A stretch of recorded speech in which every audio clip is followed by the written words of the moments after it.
Okay, welcome everyone to this morning's lecture on DNA methylation. As you know from the meeting we had in Madrid, I'm situated at the University of Zurich. Actually, I'm sitting in the midst of the botanical garden, which you can see in the background of me. These are the display houses, and currently we have a lot of visitors because we have a titanwort that is flowering. So there's hundreds of people queuing up to get into these houses. Now, as I said, today's topic is DNA methylation, and we really know a lot about this from mammals. So I'm not just going to focus on plant science, but really give a broader lecture and compare animals and plants a bit. And we'll start with mammalian methyltransferases, where they were discovered first based on homology to methyltransferases from bacteria, and then later also work started in plants.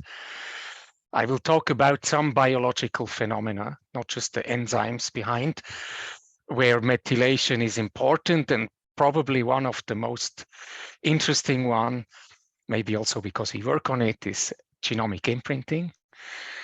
So I'll introduce this in the mammalian context, but then again in the plant context, and then move to plants and talk about different functions of selected functions, aspects of DNA methylation in plants. What you see in the picture here is a view into a DNA strand here, surrounded by the MET1 DNA methyltransferase of mammals, of mouse. And you can see that it docks very nicely onto the DNA, mostly with the CXC domain. And it's actually very interesting in terms of mechanisms. It flips out the cytosine base out of the DNA, then attaches a cytosine, and then it flips back into the double helix. So the mechanism is quite unique, and that happens with all methyltransferases from bacteria to plants.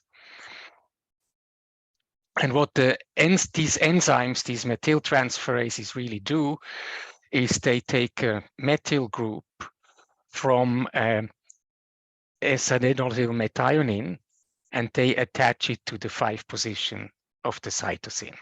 So from cytosine, you will get 5-methylcytosine. And as is shown here, this is associated with gene silencing, but in fact, of course, not only. This is highly oversimplified. Some genes get activated, some get repressed. It can work as another mark that's not directly related to transcription, etc. But in many cases, it can lead to silencing, particularly in the context of transposons, both in mammals and in plants. Now, when you add such a cytosine to DNA, it will decorate the double helix with these cytosine groups, and they are located in the major groove of the DNA. And you can imagine that if these 4 bases here are part of a recognition motif, cis regulatory motif, we will hear about just in the next lecture by Maike, that this can affect the binding of a factor to DNA. It doesn't have to do that, but it can. So some DNA binding proteins are sensitive to DNA methylations and others are not. And you can easily predict that if this is a transcriptional activator that is not able to bind anymore, then you will have a reduction in expression. But if it is a transcriptional pressure that cannot bind anymore, you'll get an increase in gene expression.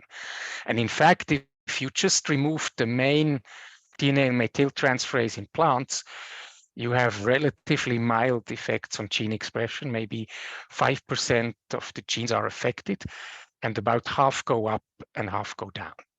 So it's not, as I said, this gene silencing is very simplified. It's true for transposons, but for genes, it really goes both ways, up and down. So in mammals, the first DNA methyltransferase that was cloned based on this homology, this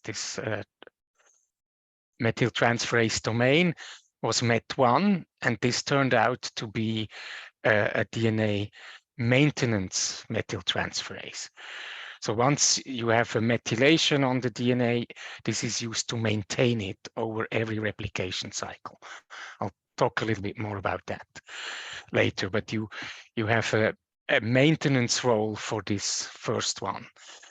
And these domains the methyltransferase has, the BA1, BA2, they are involved in interacting with other DNAs that are at the replication fork. As the DNA methylation is maintained at every cell division, so with every replication of the DNA. And the CXXC domain I showed you before is the one that really docks onto the strand of DNA. Then DNA M2 is really there to methylate tRNAs. You know that tRNAs are highly modified. They have different modified bases, and this enzyme is responsible largely for that. And then we have in mammals 2 de novo methyltransferases. So these would be involved in first establishing DNA methylation on the DNA. Once it's established, you can maintain it, but you also need the enzymes to first put it on. And DNMT3A and B, they are in such de novo methyltransferases. And, you know, their misfunction is associated with various defects. So DNMT3A is mostly important for imprinting. I will tell you more about what imprinting is, but also for X chromosome inactivation in mammals. So silencing an entire chromosome. And others play a role in different contexts. And then finally, there is also a non-functional methyltransferase, this DNMT3L, which you could say almost works as an antagonist to the de novo methyltransferases in certain contexts. So to come back to this de novo methylation and maintenance methylation, this is a very important, very basic concept. When you start with an unmethylated region, you have this de novo methylation that's achieved by DNMT3A and B in mammals, and it will lead to methylated cytosines on the DNA. And there's also enzymes that I will come to later that can demethylate this. In mammals, these are TET enzymes that eventually lead to demethylation. First, they just modify the methyl group to a hydroxymethyl group. So it goes from methylated cytosine to hydroxymethylated cytosine. But eventually, it will go back to unmethylated state. So you have a methyltransferase putting the methyl groups, and you have TET and downstream enzymes that can remove eventually the methyl groups. But if you want to maintain a mark, so for instance, a mark that has been set in the parental germline, or a mark that was set by an infection, by a stress, and it should be maintained over cell division. At every round of cell division in mammals, because this is a symmetric site, it's a GC site, so both strands are methylated. You will have a hemimethylated site, and this hemimethylated site is recognized by this maintenance methyltransferase, and it will re-establish the fully methylated strands on both replicated DNAs. Now, if this enzyme is not active, then you will have hemimethylated strands, and at the next division, you will have a fully demethylated strand and one hemimethylated strand, and the next division, even less methylation. So simply by inhibiting or not expressing this maintenance methyltransferase, you can also get rid of a methyl mark. So we have active demethylation using enzymes, and we have passive demethylation simply by not maintaining the DNA methylation by the maintenance methyltransferase. Okay, so this is how in mammals, the different methyl groups are set or removed or diluted. And of course, we wouldn't talk about this if it wasn't an important epigenetic mark that makes a difference for expression that can be inherited directly, as you just saw.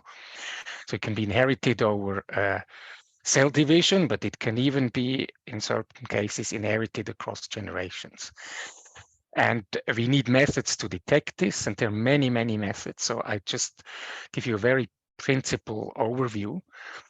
We can use immunoprecipitation to look at this using anti-methyl C antibodies, or we can use an enzyme or a binding domain that binds to the methyl group and then use this for immunoprecipitation. The most widely used probably in the past are methylation sensitive restriction enzymes, so that depending on the methylation status of the cytosine, either the enzyme can digest or not. And then you get from a fragment, you get two fragments. Traditionally, this was detected by Southern blots, such a difference, where you look at your gene of interest and you digest it with a methylation sensitive restriction enzyme and look whether the banding pattern on the Southern changes. You can do this now, of course, with PCR-based assays. You can just PCR across this. If it cannot be digested, you get a band. If it is digested, you don't get a band. And you have enzymes that digest when it's methylated, and you have enzymes that digest when it's not methylated. So you can have a very good assessment of DNA methylation at one specific site. And then, of course, you can also convert this by bisulfite. So you can treat your DNA with bisulfite. That's a very harsh treatment. You lose maybe 90% of your DNA when you do this treatment, or up to 90%. But the rest you can assess, and you can, if it's methylated, this cytosine remains a cytosine. But if it is not methylated, then it will get converted to a uracil by this chemical. And when you amplify it, the uracil will be read as a thymine. So you get the conversion from C to T, and which is shown here in the lower corner. And if you then sequence this piece of DNA, be it by Sanger sequencing or by next generation sequencing, and compare it to the original reference genome, you can see for every single cytosine whether it was methylated or not. So if you do that at the whole genome level, it is called whole genome bisulfite sequencing. And this is very feasible for Arabidopsis with a small genome. We have done virtually hundreds of methylomes. And in the literatures, there's several thousands that have been published. But for a large genome, it gets very expensive if you would always have to do this for the whole genome. So for most large genomes, people use enrichment methods. They just looked at the genes, or they look at the regulatory regions, they exclude transposons, or they use various ways of enrichment. And if you have any questions, please interrupt me, right? Just at the moment, don't wait till the end. It's easier to discuss right at the moment. So for next generation sequencing data, there's is now a lot of software to detect this. And this is something that later on we will actually teach at the course. So this is not a topic here. This will be a much more thorough course than how to assess genome-wide DNA methylation. Now, a mark is not of much use if you cannot read that mark, of course. You don't just need writers like for histone marks or DNA methylation. You also need proteins that can recognize it. And in mammals, these were first found actually a very long time ago in Basel by Adrian Bird, in Zurich here, by Adrian Bird, who cloned a protein that binds methylated cytosine. And they have this methyl binding domain, and it's common to most of them. And then they have various other syndromes. And quite a number of years ago now, for instance, mutations in this methyl C binding protein MCP2 were associated with Rett syndrome. So we have a neurological disorder that affects mostly young girls. And over the time, function of these other proteins has been revealed, and they have distinct functions in the context of development or of behavioral behavior. So let's look at least at one of the effects where the role of DNA methylation is quite crucial in mammals. And it's kind of a paradigm of epigenetic gene regulation. And that's why I spend a bit more time on this. And this is genomic imprinting.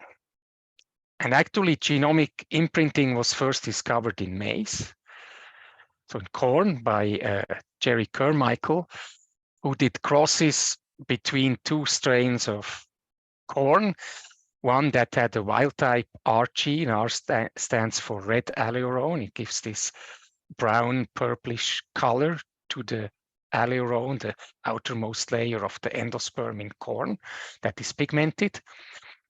And he found that if he crosses this as a female to a strain that is defective for R, so it doesn't make any pigment, you have a full colored kernel. But if you do exactly the same cross, but the other way around, you use the colorless parent as the mother and the colored parent as the father, most cells, not all, but the majority of cells now do not express this gene at all. And it's exactly the same gene. It's the same allele, the same DNA sequence.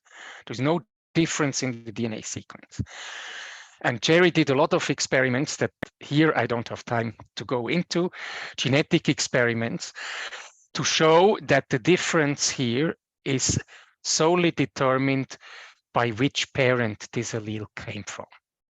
So if the allele came from the mother, it was fully expressed. And if the very same allele came from the father, it was usually not or weakly expressed, only in some cells. So we had these alleles, they are differentially expressed dependent on the parental origin, which parent they came from.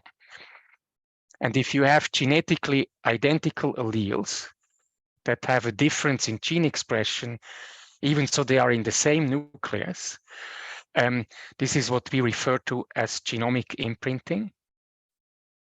And of course, this has to be an epigenetic form of gene regulation because the DNA sequence is exactly the same. Even the two alleles can be identical and they are in the same nucleus. So they have exactly the same environment, yet one is expressed and one is not. And of course, you have to postulate then that these two alleles, since they are exactly the same, they must be carrying a different mark. They must carry something on the DNA or on the chromatin that makes them different, depending on whether it came from the father or from the mother. And this mark we would call an imprint. And the gene regulated in such a way is an imprinted gene regulated by genomic imprinting.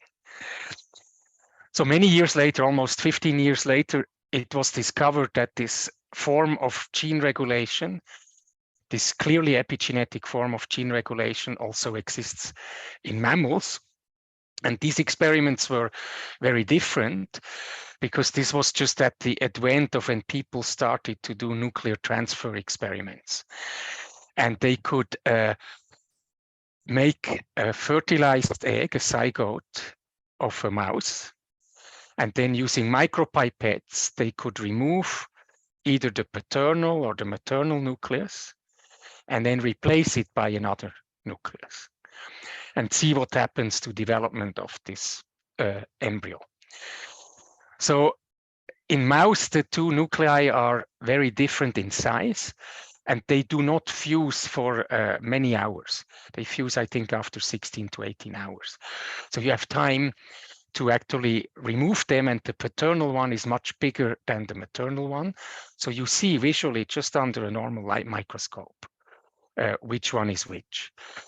And both in Asim Sourani's and in Davor Solter's group independently, they did these experiments. They removed the paternal nucleus and added a second maternal one. So you had two maternal genomes instead of one from the father, one from the mother. And these embryos developed a bit, but then died. If you did the converse, so you remove the maternal, you add a second paternal, you have now an embryo with two paternal nuclei, they also die. But if you basically replace both nuclei, just to show that this microinjection and removal of nucleus is not harmful, and you take them out and replace both, then everything is fine. So the procedure itself is not harmful, but you do need one genome from each parent. So this showed that the two genomes, even so they could be identical in sequence or near identical in the mouse, they are different. They are not equivalent. And it was proposed that this is because in the mouse genome, there are also imprinted genes where some would be only active from the father and some would be only active if inherited from the mother.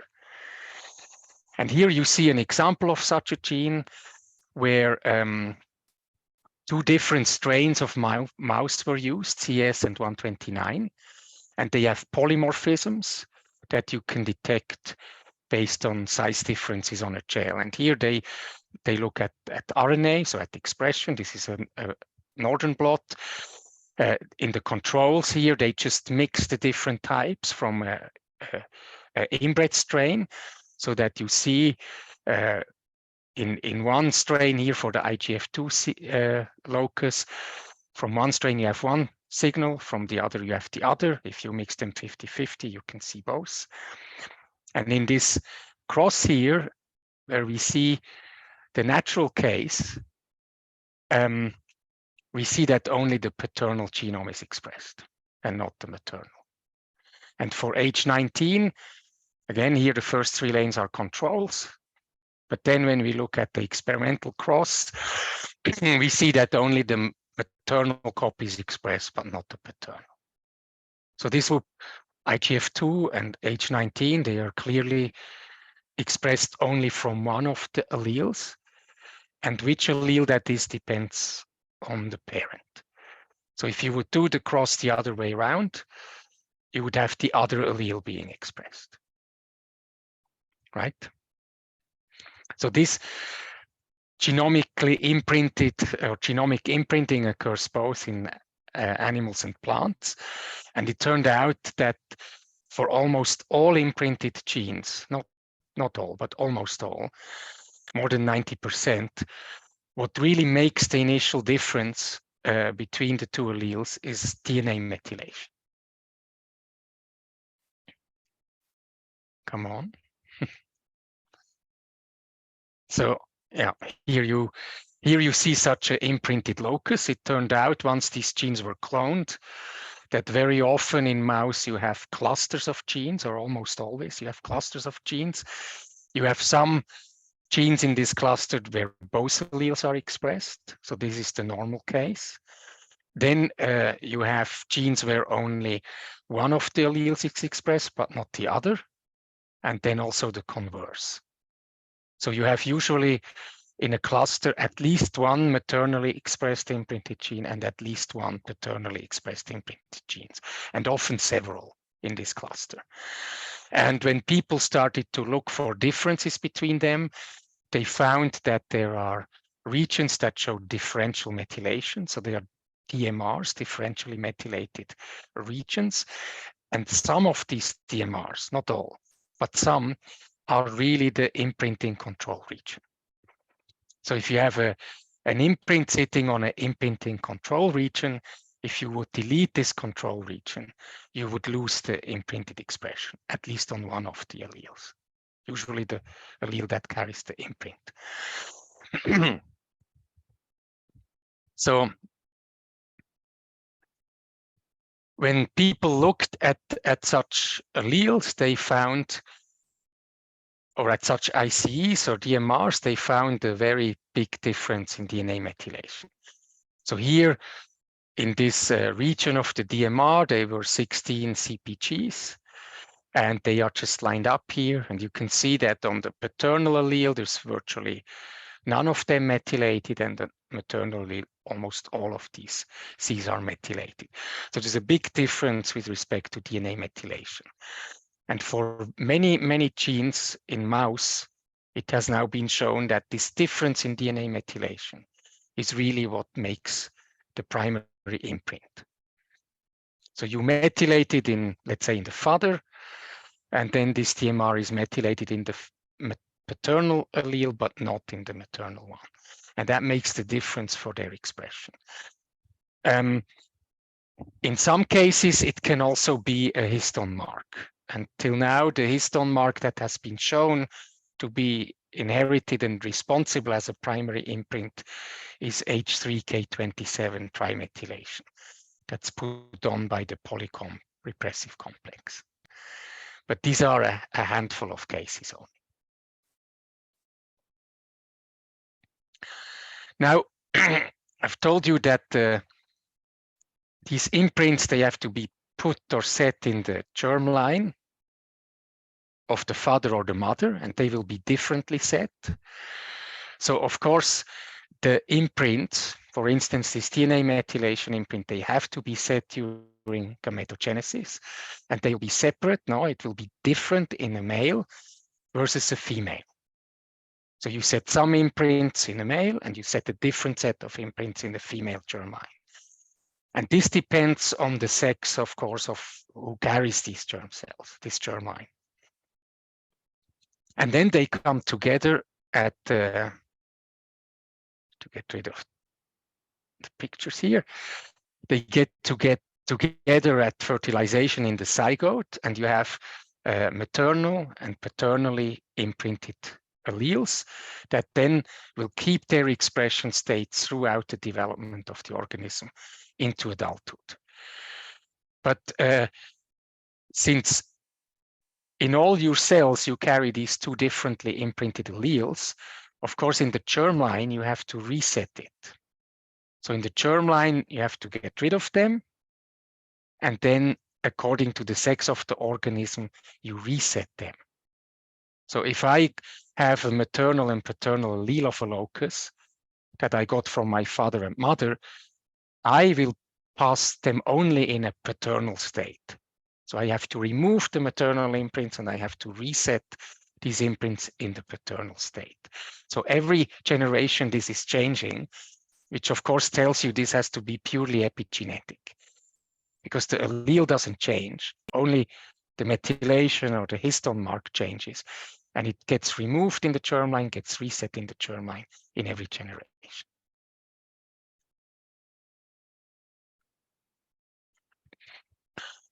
Do you have questions up to here? So DNA methylation can be really crucial, no? I've told you, if these imprints aren't set properly, the mouse dies, right? So it's essential in mice. These embryos that don't have both types of genes, they're dead. I think I have a question. I'm not sure if you mentioned it, but you showed examples of mammals. Is it the exact same way in plants? I will talk about plants in the second half. Okay. Yeah. Thanks. So now we talked about mammals, but you will see there's a lot of similarities and some differences. All right. Shannon, you have a question? Yeah, I was just interested in the type of gene that is imprinted. Is there a characteristic that's across the type of genes, or is it set gene families that are always imprinted, or is it? No, there's many different genes that show imprinted expression. Many of them have some relation to growth regulation. So mostly of the placenta in mammals.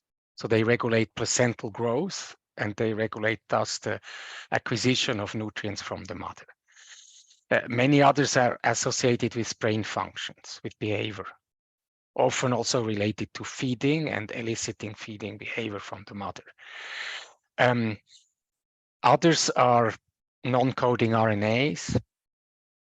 There's usually in a cluster, very often you have non-coding RNAs, very long ones often, several hundred kilobases. There are some that have small nucleolar RNA, so there's all kinds of genes that are imprinted. And they don't, I showed here an ICE, imprinting control element, but for each cluster, this is different. So it's not like a cis-regulatory region where you have a consensus for a transcription factor to bind. There's no consensus. There's no imprinting box or something like that. Each cluster has a different region that's important to set the primary imprint. So there's no commonality in terms of the imprinting control element. Other questions? Maybe me, but yeah, sure. With maybe with I saw that in plants, H3K27 methylation is often involved in imprinting. It can be. Oh, it can be, but it's not often, or so maybe. So no, see, you will see in mouse also almost every imprinting cluster will have differential H3K27 methylation. But it's not the primary. In more than 90%, this is not the primary imprint. It's a secondary effect. Right? Yeah. Thanks. Okay. So there are also enzymes that remove. No, sorry, we go to the plant methyltransferases. Sorry.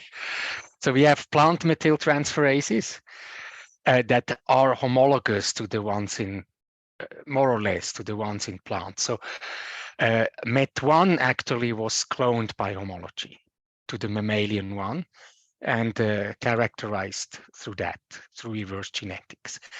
And MET1, as in the mouse, this is the maintenance methyltransferase.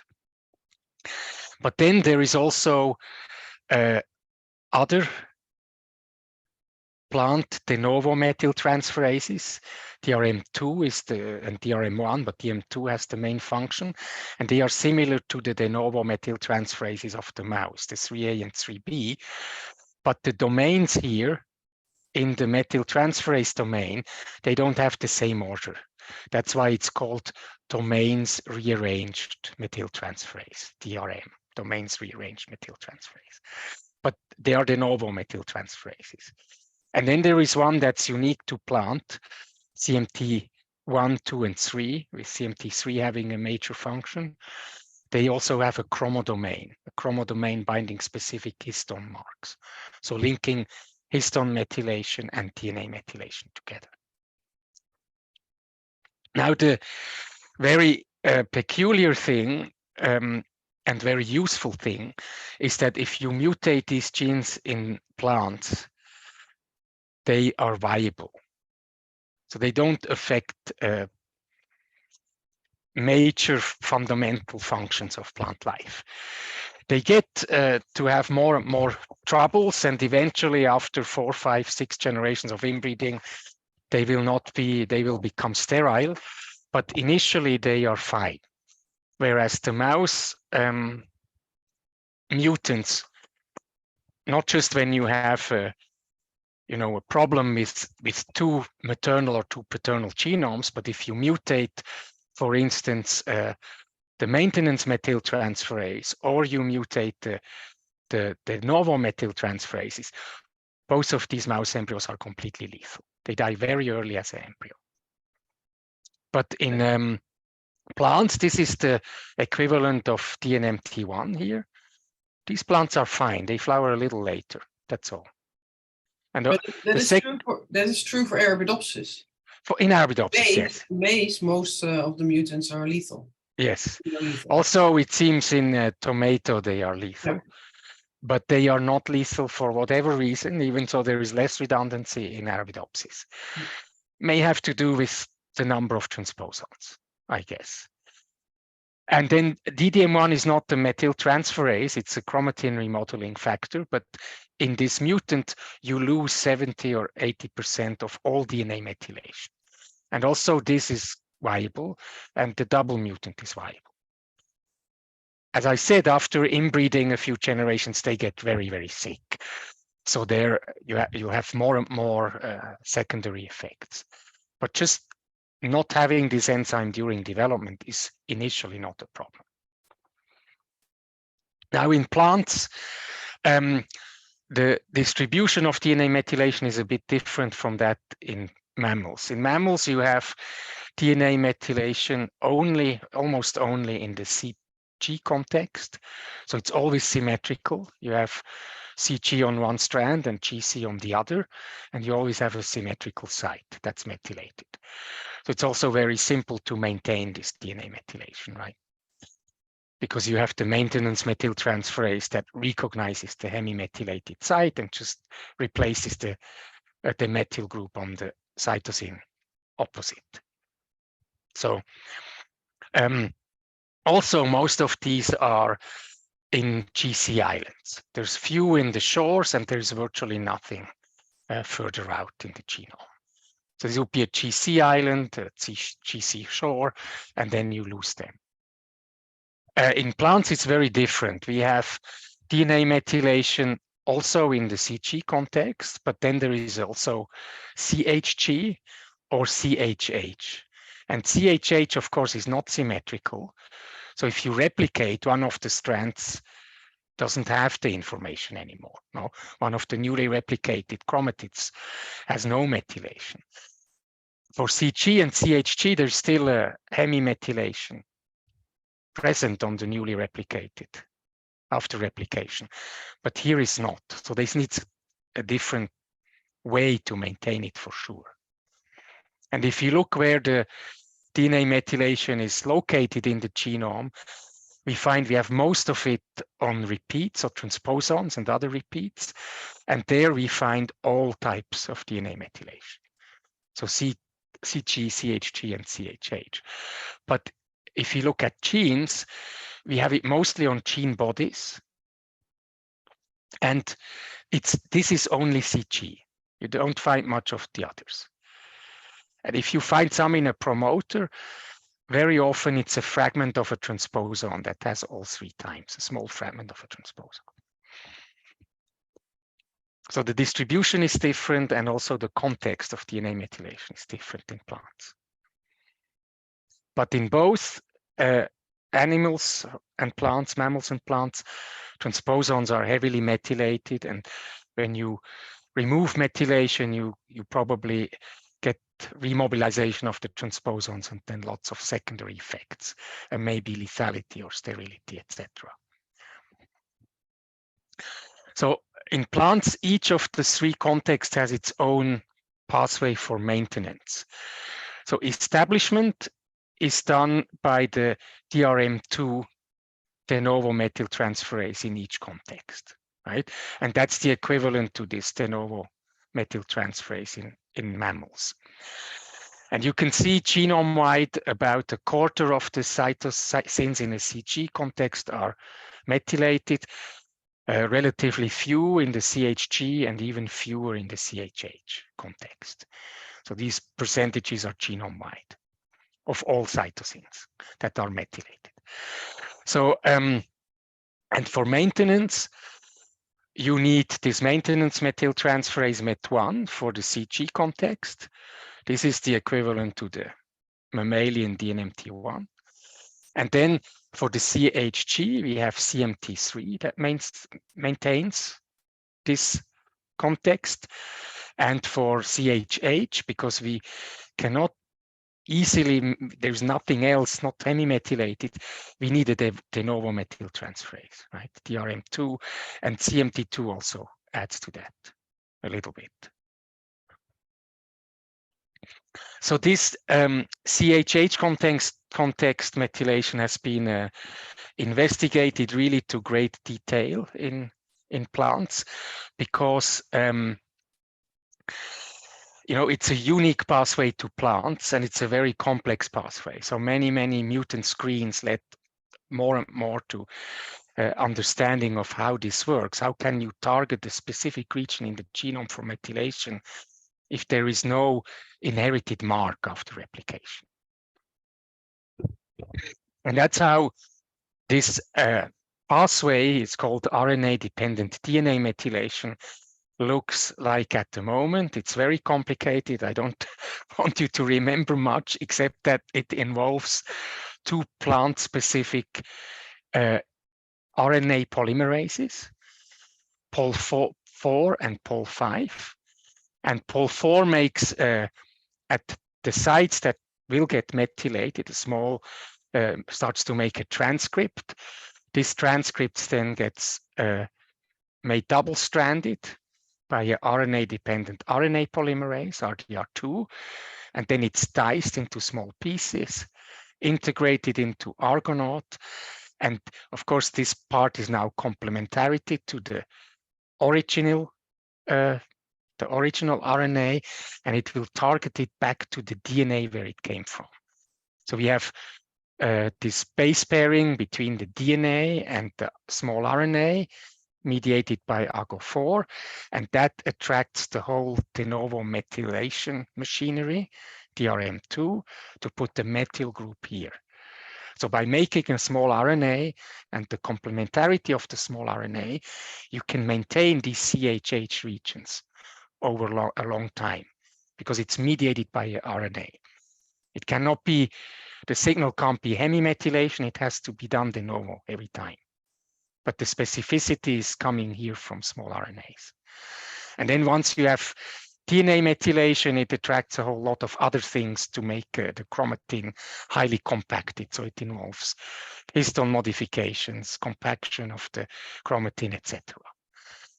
And the second step here that depends on making yet another transcript from this silent region in a way that's made by Pol5, and you have this complementarity that then mediates, attracts the whole machinery to that locus where the small RNAs come from.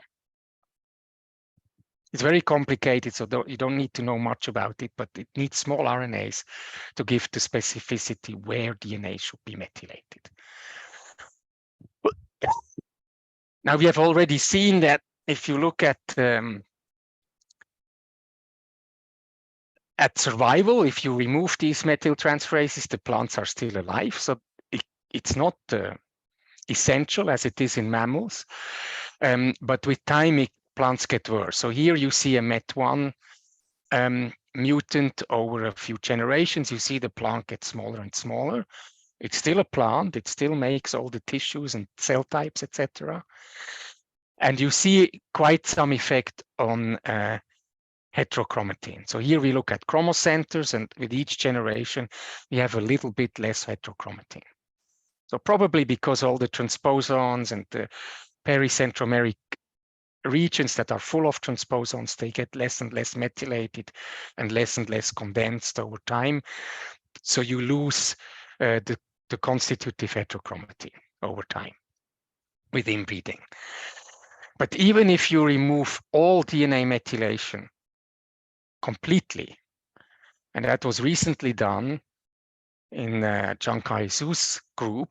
So this is now a pentuple mutant, removing MET1, DRM1, DRM2, CMT2, CMT3. So now you have none of the contexts anymore methylated. The plants still live, right? These are three individuals. They're small, they're not happy, but they still live. And if you look at what happens to gene expression, you see that most is unaffected. It's really only like 12–13% that show up or a down regulation of the genes, which is of course consistent that they're still alive. They still make all the tissues. They make root cell types, they make a meristem, they make leaves, etc. They're not so happy anymore, probably because there's a lot of problems now in the heterochromatin fraction, I would speculate. Okay. So these DNA methylation profiles, they are not stable.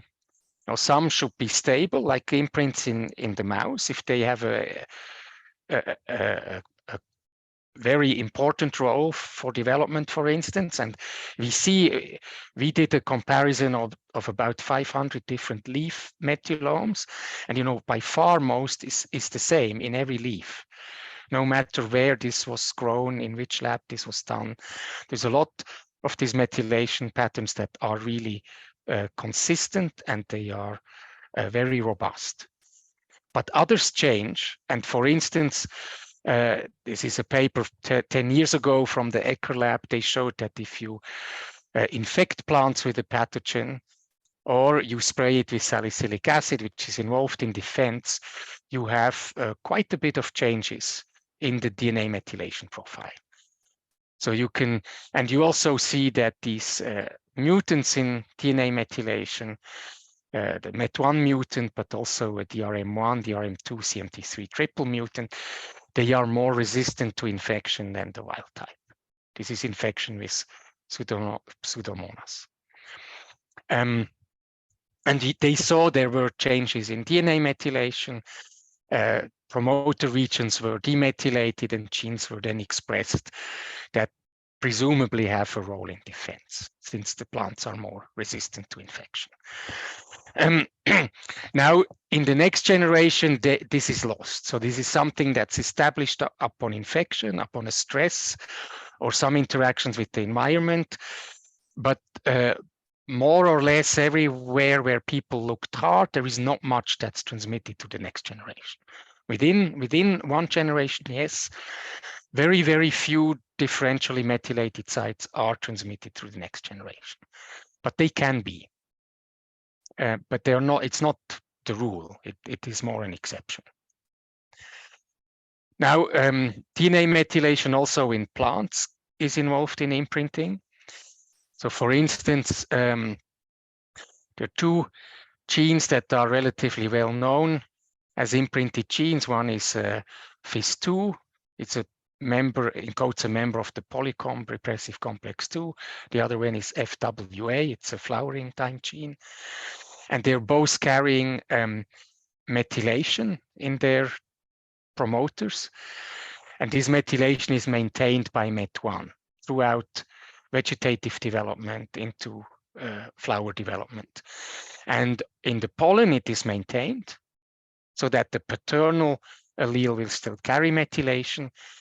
But on the female side, this methylation gets removed by an enzyme called DME, Demeter. And now the maternal allele doesn't carry any methylation. So when the seed forms in the endosperm, you have a methylated allele from the father and an unmethylated from the mother, and only that one from the mother is active. Now, this is very simplified. What was looked at here was many days after the germline was formed. And this is what you see 8-9 days after seed development was initiated. But the unmethylated copy or allele is active, the methylated is inactive. How you got there is not so well known. But if you look at some other examples and compare them to the mouse, there's many similarities. Even so, the imprinting evolved independently, of course, in mice and plants. But we have here a typical mammalian cluster where we have imprinting control region that's methylated. So the primary imprint is DNA methylation. And then we have on the other allele, because all these genes are not expressed, we have secondary marks. And these are H3K27 trimethylation that silence these genes, but they are the secondary marks. The primary difference is really just here. This promoter of this long non-coding RNA is unmethylated on the paternal allele, and it is methylated on the maternal allele. This difference was established in the germline, and then it is maintained by MET1 during the development of the organism. It was initially set by the de novo methyltransferases only in the female, not in the male, and afterwards it's just maintained. And all these histone marks here, that's the secondary effect, not the primary imprint. In plants, there's also examples like that. We have genes like this gene here, Ferres, that carries a methylation mark downstream of the gene on the paternal allele, but none on the maternal allele. And then the maternal allele is silenced by the same complex, the homologous complex, PRC2. Now, whether this is a consequence of lacking this DNA methylation or this is the primary imprint, this is very hard to distinguish. It's really not known. But it's clear that both DNA methylation and PRC2 regulate these genes. But in plants, the primary imprints are largely unknown. Very few genes we know the primary imprints. There's also a situation as shown here at Medea. This is also an imprinted gene in plants, where the maternal allele carries no DNA methylation upstream and downstream, and is expressed. The paternal allele carries DNA methylation, but it is also repressed by PRC2. And one of the key components, actually the histone methyltransferase, is encoded by this gene. So it makes the protein to repress the paternal allele. This is what you see in most textbook models, that PRC2 and DNA methylation play a role also in imprinting in plants. However, if you look more carefully, this is not so clear. And I just show you a few slides about this. So quite a number of years ago, we wanted to determine the imprinting control region of the Medea gene. And we knew that if we had 3.5 kilobases of the promoter, that would be sufficient to give a functional gene and also the normal expression pattern in an imprinted way. And then we just did a deletion series and asked if we put this piece of the promoter in front of the cDNA, can it rescue the phenotype? Medea is lethal. So it is leading to lethality if mutated. And all of these genes could complement down to 200 base pairs, all these transgenes. We fused the same ones to a reporter gene. All of them showed the normal expression pattern, as expected. And when we checked it, whether it was still imprinted, the gene was expressed when it was inherited from the female, from the mother, but it was not expressed when it was inherited from the father. So all you need is these 200 bases to have a fully functional imprinted gene. Now, this small fragment here, it doesn't contain these reported DNA methylation marks, yet it's still imprinted, right? It's just a tiny fragment here, and yet it's still imprinted. So in fact, the imprinting control element doesn't seem to be regulated by imprinting. And this is a complex slide. I don't want to show you much here, but just look at the last black bar here. This is 1, 2, 3, 4 days after pollination, looking at the paternal allele and looking at the maternal allele. And you can see in wild type, there is no expression of these alleles really. But if we remove PRC2 from the mother, that's supposed to repress the paternal allele, and the MET1 from the mother, also from the father, it's supposed to repress the paternal allele. If we remove these, we have expression, either Medea alone or the two together. So that, of course, tells us this is usually repressed by PRC2 and by MET1. However, look at the scale.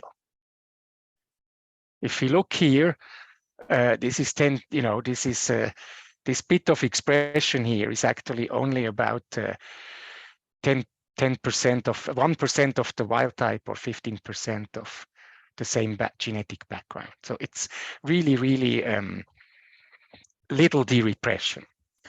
And if you would find a gene that shows one allele shows 15% expression, the other 85, you still call this imprinted because it's not equivalent, it's different.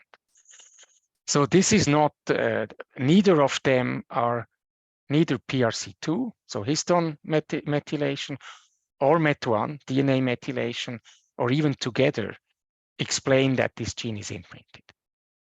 And in fact, there is absolutely no DNA methylation on these 200 base pairs that are sufficient to confer imprinting to a reporter gene, right?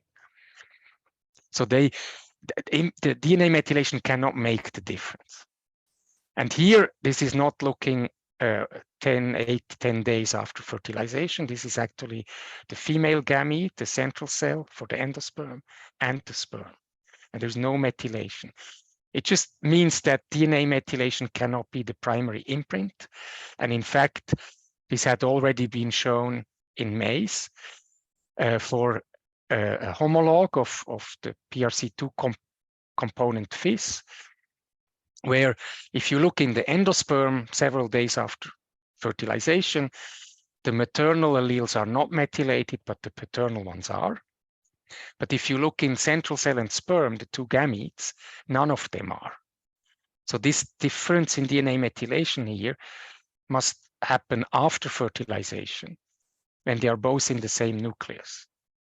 So this cannot be the primary imprint. It's a secondary consequence. It cannot be the cause of their differential regulation.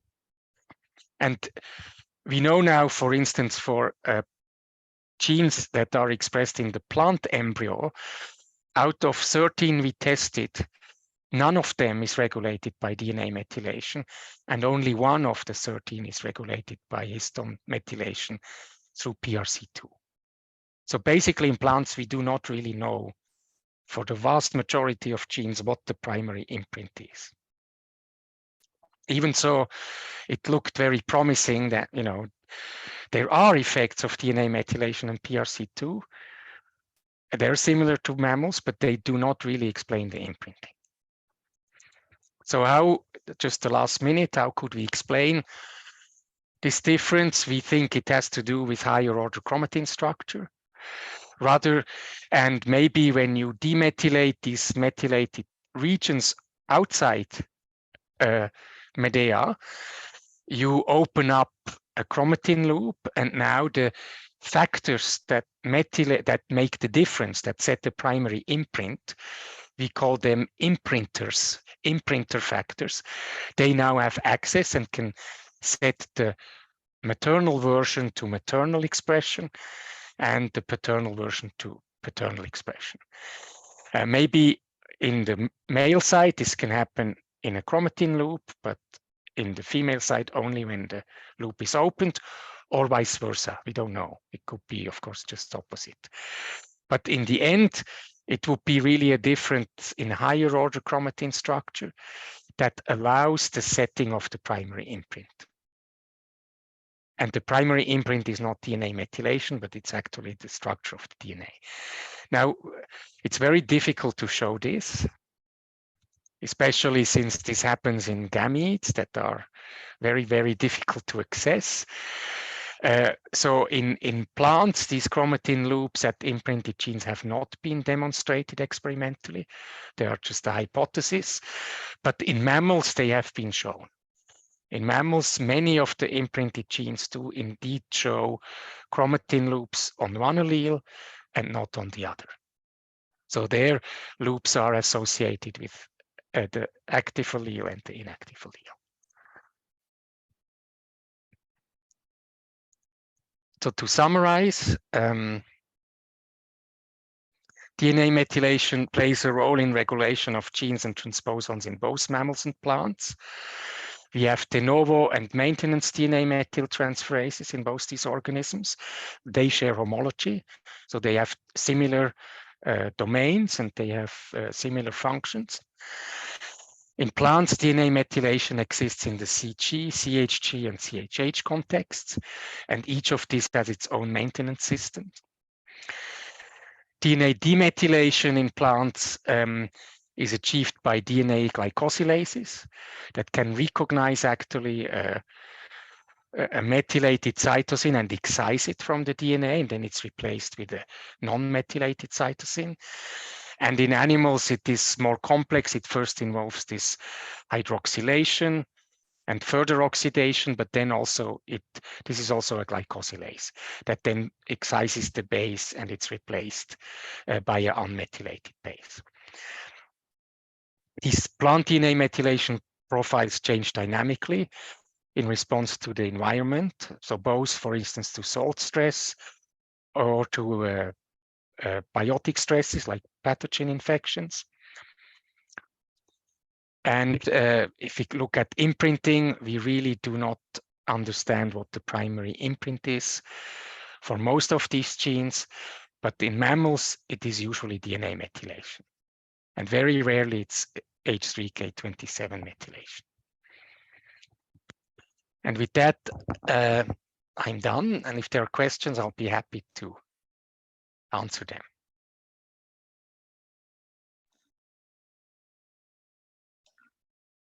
Any questions? I have a question just about I think of the second last slide that you showed in the loop formation. Mm-hmm. Is that like an enhancer promoter loop formation? And then you show that the enhancer is methylated? Because I still see the little methyl groups. No, what I showed there was actually a transposon that's methylated, because that's what's methylated. One is a transposon upstream, and the other one is a repeat downstream. And you could imagine that maybe if they're methylated, they form a loop or don't, and if they're not methylated, they don't form a loop. But as you may know from our group meetings, it is extremely difficult to look at these loops. And most loops we look at or people have reported we cannot reproduce. And if you look between different data sets, there's no consistency whatsoever. Each software gives you something else, and nobody understands what the software does. It's a very complicated situation. It's much easier in animals, in mammals, because these loops are very big. So they're kilobases. And when you do like high-C type experiments, it's easy to see interactions. In a genome like Arabidopsis, it's really difficult because you have, in average, a gene every 4.5 kilobases, right? So it's completely packed, and it's just difficult. Could I ask a question? Yeah, sure. Also about the loops. So if the 200 base pair is sufficient, have you tested if it also is sufficient and if it is at a larger distance? So if you just place other DNA in between, and maybe in that way you could actually also look if it is sufficient. If you put DNA in between, you could maybe look at loops. Yeah. So the question is a bit what DNA do we put in between? Yeah, right? yeah. So, it should at least be possible to express this gene in the right place, in the endosperm, right? And then embryo. So we have been thinking about this, could we find some weak promoter, something that is expressed in the endosperm, and just add the sequence, and then it will get imprinted. We are thinking about this, but we don't really know what would be the best. We thought maybe just random DNA or E. coli DNA and the minimal promoter. Mm-hmm. And in fact, in the meantime, one of my PhD students, Sven, has narrowed it down to 15 bases. Mm-hmm. We just need 15 bases for, if we delete the 15 bases, both alleles are expressed at the same level. Yeah. So the paternal is higher, the maternal is lower, and there's no imprinting anymore. And did you look at the genomic insertion sites of this GUS reporter gene, and then at flanking genes to see if these are also imprinted? So that could give an idea if it can act at a distance. Yeah. So these were many different independent insertions, so there was no link to imprinting where they inserted. And what we analyzed were all single copy genes. So what I mean is maybe you can see if this region also affects genes. We haven't done that. No. So to look at the neighboring gene simply because the 200 bases are there. You haven't done that, no. Yeah. Okay, other questions? I would like to ask something too. So if the Yeah. allow me. So so you said that the in mammals or in animals, so is it CG methylation exclusively or almost exclusively? That's a bit a matter of debate. So there were some reports of non-CG methylation in the brain. You know, Joe Ecker and also others, they made a kind of tissue atlas of DNA methylation of the mouse. And this is particularly in the brain, they found some non-CG. But the mammalian people felt this was experimental errors, so artifacts. And I haven't followed this up, right, in detail. When it was first reported, most people who worked on mice said, no, this is just an artifact of using brain tissue. And I don't know, Embryonic you know, stem cells. Embryonic stem cells have even higher levels, like 25% or so. of non-CG. Of non-CG, yeah. But you have some, also in primordial germ cells, you have some non-CG. Yeah. But then you lose it. So because there, at least in the female germline, actually DNA methylation is coupled to transcription. So DNMT3A is somehow interacting with the transcription machinery, and wherever you transcribe, you put methyl groups, and you do that also at some non-CG.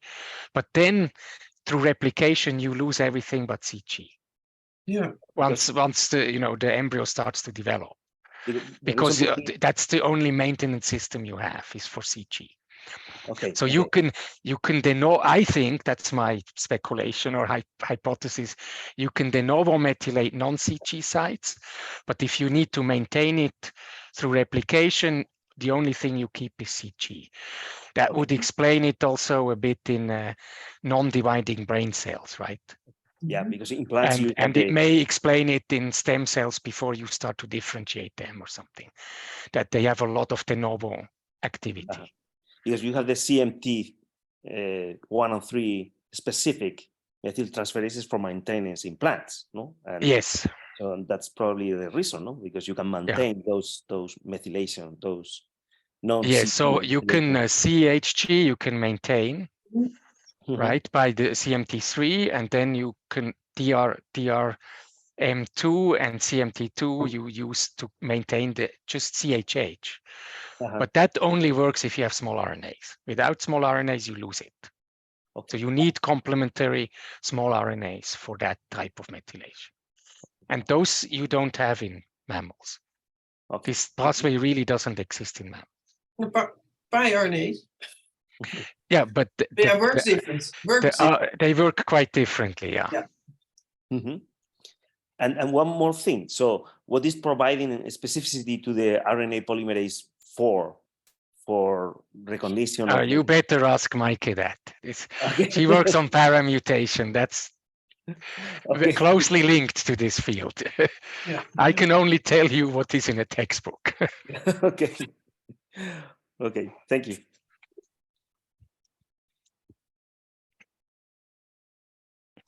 So I forgot to make a slide for that, but for those who are interested in to read a bit more on epigenetic gene regulation, we have a textbook that was specifically written for a lecture course that I teach with 3 other experts, and it is free online. It's called Introduction to Epigenetics, and the authors are Paro, Grossniklaus, Woods, and Santoro. So with Paro, P-A-R-O, you'll find it. And you can download the whole book for free. It's completely free. And you have a chapter on imprinting there, but you also have everything else. And you also have a chapter on the small RNA pathways, RDDM, and paramutation. But this is an introductory lecture to epigenetics, so it's not very deep, but it gives you a very, very good overview, I think. Nice.